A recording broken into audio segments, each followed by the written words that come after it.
One Piece Chapter 1085 had so much to talk about that I made a to-do list for today's video. We start off the chapter with Im telling Cobra that what he wants to know about the D will be revealed, but first, Imu has to ask Cobra a question, but not before Cobra can interrupt him with some very important information. King Cobra tries to inquire who Im is.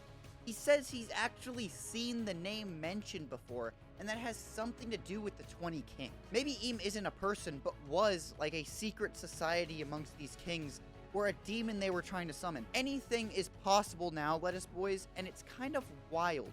Im refers to himself in the third person as Mu, and this is super important because if you plug Mu into Google Translate, or if you know anything about Japanese, Mu means nothing in Japanese. Not nothing as in no meaning, but nothing as in a void. Perhaps void century. Now, that is super clever on Oda's part, if that's what we're going for, but I have another proposal. What if Im is simply the void of space? The empty canvas that the sun and the powers of gravity in the black hole will paint on. I do think it's something to be considered. Mu representing nothingness is huge, and the fact that Im refers to himself as such is kind of daunting. But enough of that. If you want a video about that, let me know in the comments. But for now, let's move back to Cobra, or at least Cobra getting his sentence cut off, because now it's Im's turn to monologue and tell us a ton about the Void Century. The D is officially confirmed to be what Doflamingo had said it was. It was the group that opposed the Celestial Dragons and, more importantly, Imu during the Void Century and even in the modern era. When talking about the group that the D opposed, Im uses the word we, which seems to indicate that the Gorosei, who are also in the room, have been there since the beginning. Although I may be reading too much into that. It's Oda. Who knows? He showed us 5 devil fruits in this one chapter. So, hey, anything's possible. And we're gonna get to that in just a second, because that's gonna be the meatiest part of the video. Im kind of disrespects the current D-bearers, saying they are but hollow shells who don't even know the true meaning of their name. And that's including people like Garp, who I've always wondered, why are D-bearers allowed to be in the Marines if they oppose the government? And I guess now it makes sense, since nobody really understands the meaning of their name. Im doesn't think highly of them at all. He has a blatant disregard. He's like, they don't even matter anymore. They don't understand the value of it. The Shadowy King also seems to show emotion for the first time I think we've ever seen them show emotion in the story, angrily blaming Lily for everything from the Great Pirate Era to the scattering of the poneglyphs. Sounds like to me that Lily might be the primary reason that the world government doesn't have complete and utter control over the world, and that there's still some resistance and rebellion, even 800 years down the line. And I love this because she's related to Vivi, and this seems to me like it's setting up for Vivi to have to go to Laugh Tale. But again, I want your thoughts. Do you think Vivi, who is technically counted as a Straw Hat crew member, will go to Laugh Tale? Let me know. Checklist check-in. Back to the monologue, which is still going. Im hypes up a worst-case scenario for the world government as a result from all these events, and he ponders whether Lily's mistake was truly a mistake, or the chaos that she has caused was planned from the beginning, and oh boy, it was. We get a shot of the Gorosei whipping out their guns, except for the bald fella who has a sword. He draws that, but we don't actually get to see the sword, so there's no way to confirm if it truly is a black blade like people think it is. If he has been around for 800 years, there's no way it's not a black blade, right? Finally, the monologue ends with Im asking Cobra the full name of the sender of the royal letter, and Cobra gives it to him, Nefertari D. Lily. This reveal leaves me with a very important question. Did Robin know? As we all know at this point, the poneglyphs were from Wano, and I think it's a little bit too convenient to be coincidence that the poneglyph in Lily's tomb was the one that mentioned that Pluton was in Wano. And since Im is blaming Lily for the scattering of the poneglyphs, she had to have had at least some ties to the Kozuki, right? So did the poneglyph in Alabasta contain Lily's name, and did Robin read it and understand that Vivi's a D, Lily's a D, and Cobra's a D? I'm gonna go ahead and say I think she does know, but I don't think she'd ever bring it up because the crew isn't that interested in things like that, and there'd be no reason to. But we're back in action, and Sabo sees the perfect opportunity to take out all the Gorosei at once. Fire Fist! He then follows up with an attack called Rook's Gambit that aims straight for Im. And Im is pissed that some random dude found out about his existence. Now things go nuts. all the Gorosei transform into bizarre, silhouetted creatures that we have to guess are devil fruits. There are tons to unpack, so there appears to be at least 2 awakened Zoans among them because they seem to have silhouettes of the little cloud scarves. My question is, what are the other 3? Because the other 3 are really hard to decipher blobs. I don't think they'd all be Zoans, that doesn't make sense, but the ones that do look like Zoans, there's one in particular that I want to shoot a theory about. In particular, the possible awakened Zoan user that looks like a bird. Now, I've seen people saying, oh, it might be a Garuda. You know, if it's a bird, I think it'll be something like an eagle or the simmer, which already influenced one of the filler fruits.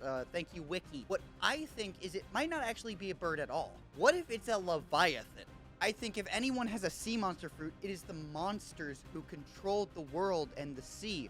The Gorosei. Another one of the Gorosei attacks with what looks to be like an arrow-shaped tail, which is indicative of a demon, so maybe they're all like demonic devil fruit. Also, Sabo does say that he didn't expect to find hell at the top of the world, so maybe they are demon devil fruits. I know a lot of people don't like the idea of a ton of god fruits versus a lot of demon fruits at the end, and I don't think that'll be the case, but I do think it would make sense that the people who refer to the pirates as devils of the sea, evil beings, maybe they're the actual demons at the top.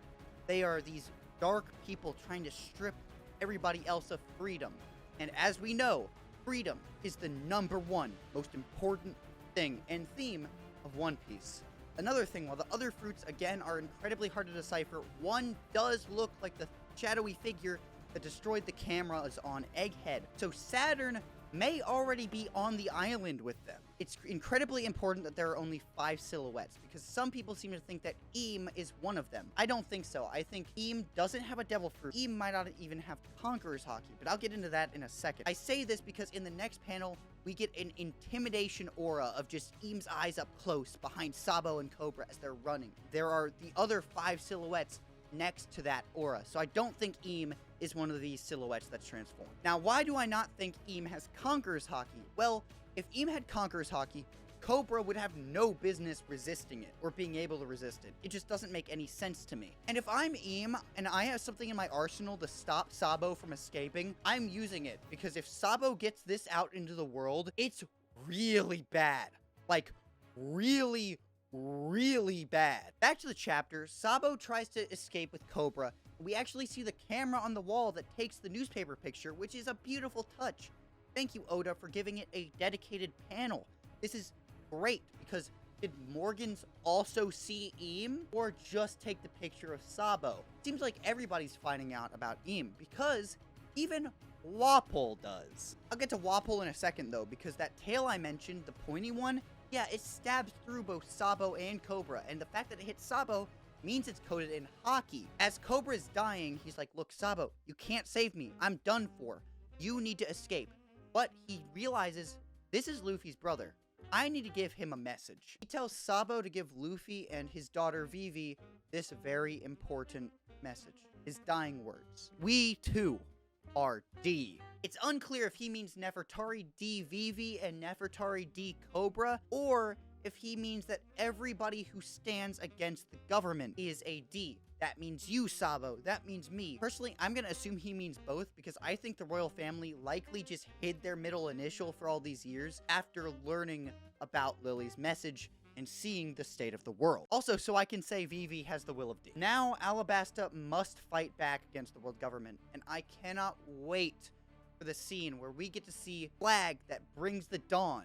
Straw Hat Luffy's flag flying from the top of Alabasta. He reads the letter from Lily to Sabo, right as the bird Gorosei jumps him. Now, the only part of the letter that Oda doesn't blur with a text box is the very end. Fly the flag that heralds the dawn of the new world. So that was a lot. Let's get a quick checklist update. Finally, Wapol panics, runs, because he saw everything. The world's greatest taboo, and he cannot be allowed to live. As Wapol's panicking, we get to see the kings continue their meeting, acknowledging that Wapol and Cobra are missing, but saying that the government has simply given them permission to continue. These Fishman Island siblings are going to the Red Port to leave, and oh yeah, Vivi has been captured by Jabra and Khalifa and the rest of CP0. But of course, Vivi isn't concerned about the predicament she's in. No. She wants to know if Shirahoshi's okay. And Jabra's like, yeah, The mermaid's fine. Panicked Wapol comes in. Vivi, being the pirate that she is, sees her chance to grab Wapol and ride with him. Wapol's like, okay, I need to get out of here. And she's like, where are you going? Anywhere but here, I'm gonna die. And she's like, sweet, let's go. Vivi definitely used some of the tricks she learned from Nami. Fujitora protected the slaves that the Revolutionary Army freed. And obviously, this did not sit well with Ryokugyu. So, Green Bull fought Fujitora, and that's how Fuji got the damage that we see him with post-Reverie. Admiral stocks are going up a little bit. They seem a little less fraudulent than usual. Finally, I think Fishman Island's fate is actually sealed. Sai and Leo, the big brain, amazing chads that they are, after punching the Celestial Dragon in the head, proclaim proudly that, hey, we're part of the Straw Hat fleet. And, that means that the Yonko have actually declared war on the Celestial Dragons.